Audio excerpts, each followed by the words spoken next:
I got the stars on my face when I was about 15. By some guy I was dating. Like, I feel like it's awkward when I tell people my name because they're like, well, do you like to be choked or something? And I'm always like, well, I mean, yes. I don't think that I've ever wanted to have sex with a celebrity. I feel like everyone always asks me, if you were to have sex with a celebrity, who would it be? I don't really have a, well, maybe Johnny Depp, but that I feel is such a cliche answer, so I'm like, no, no. So, no, I don't know. I don't really think celebrities have an appeal to me.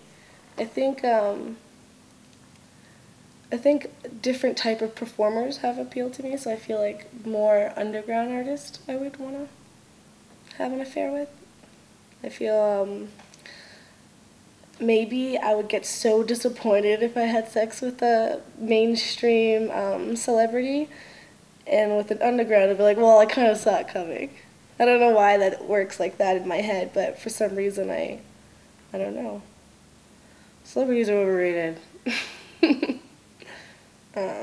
It's not like I would rather have sex with an adult film star celebrity than a regular celebrity, because then you know at least it's like a sure thing that it's going to be a good lay. Well, hopefully it's going to be a good lay.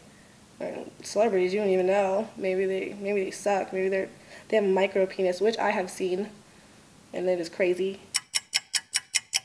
One of my fans tattooed my face on his arm. I actually have a couple fans with my face tattooed on their arm, and I'm like Mother Mary, but like, oh, it's like really crazy. And when I walked up to him, I actually noticed the tattoo of me before I noticed him, before he even saw me. So it was just like, that's me? Oh my God! Like, how did you? That's crazy. I am going to grow old and be a crazy cat lady. Me and my fiance were psychotic with cats, and we have these two little baby black kittens. They're not even kittens anymore. We just keep calling them kittens. We think it's cute, and we have like this small apartment, and we just want to keep packing it in there, like more cats. It's really crazy.